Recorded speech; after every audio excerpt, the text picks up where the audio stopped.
Alright, bit of a change of pace from the Camaro, but we decided to pull the 200 around because we were kind of bullshitting on Saturday talking about what winter vehicle I should use because I don't want to drive the Crown in the winter and kind of ruin it as I plan to resell that car. And we're like, oh, wait, we'll just, I've kind of forgotten about all the broken things on this car. So it's like, let's bring it around and try to get it running. Uh, So when I parked it around back, it had no power steering, and it had a leaky front main, or at the time I didn't know it was leaking a shit ton of oil from the front of the engine. And last time it did that is when I took this on the road, and there's three of the four or two of the four pistons have actually completely shattered and destroyed themselves. And then we put new pistons in. I went for the rip down the road and back, and then same thing, oil leaking at the same spot. And before, it was so much crankcase pressure that even the breather couldn't keep up. Now, it went to a catch can and back to the intake, but it was a half-inch hose, which should have easily been to vent out normal crankcase ventilation. So, yeah, we parked it out back and kind of forgot about it because I just didn't want to deal with it. Didn't do a compression test, didn't really do anything on it at all to investigate it.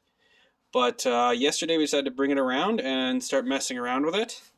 It fired up, which was great after some cold start pedal happy spot finding.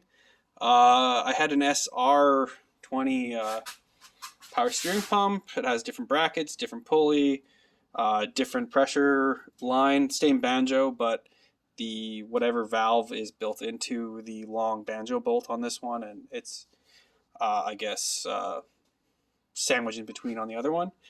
Put this one in, put an impact, or actually put the drill with an impact driver on it, and then spun it, and we actually got power steering, which also means now the power steering fluid leaks out because it's an old 80s Nissan. And then when we were underneath having a look, it looked like the front main seal was leaking. And yeah, the oil leak was from this guy here. It was brand new, because this engine rebuild kit came with the oil pump, which is the whole front timing cover. And yeah, it leaked. And when I had the new one from Napa, which was a whatever part, wasn't even anything special. This was actually pushed in quite a bit, so we RTV'd it, put it in on the outside, and then I grabbed the Hylamar and just filled the backside and put it on the pulley, and Hylamar will do its thing, and it'll probably seal forever, and the gasket won't dry out because the Hylamar will keep it wet and keep the oil from getting to it and dry cracking the seal. So yeah, and then we also noticed we had a massive oil leak out of here. Well, not massive, but it was pooling up, and I'm not quite proud of it. But yeah, we just mashed RTV in there and let it sit for a few hours. And yeah, I got it running. We were running without a filter and have this one. It's a sweet hot air filter. It takes the coolant temp and heats it up like a carb. Other issues have with this car is we're having a really weird O2 sensor reading. This has the AEM wideband. It seems to be calibrated fine because with the AEM EMS, it's reading the same values that are going on the gauge. So this is the analog style, which is prone to the needle slipping on the shaft occasionally. There's been some fixes with some sort of glue or whatever, but this car, I don't know if you've watched any previous videos, this exhaust is completely separate all the way to the very back of the car into 4 bike mufflers. I'll just give you a little glimpse of it into here.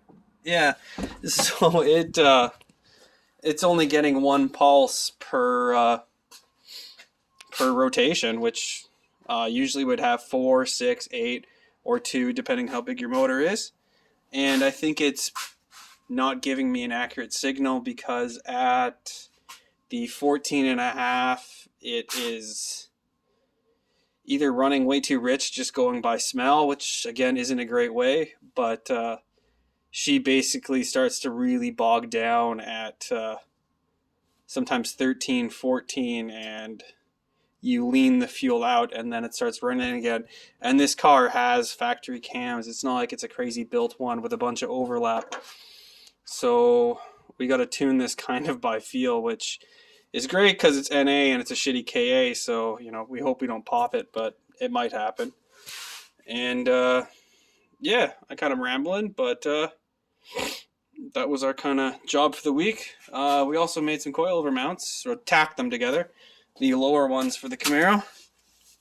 I put them down at full extension, and then realized that this is not full extension. This is ride height, so I need to move the mounts like up to here because I can't have it at ride height at full extension on the coilovers, or they'll rip themselves apart when you jump it or anything.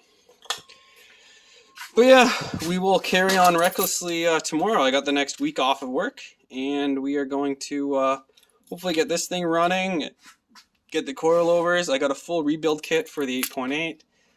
Not the clutch packs, but bearings and assemblies and all that, because when I had to weld on the torque arm, I had to Tiger torch the whole thing, and I didn't bother pressing out any of the bearing shells or the races, because might as well just replace them. But yeah, small victory on the 200, and a bunch of rambling, but I'll see you later.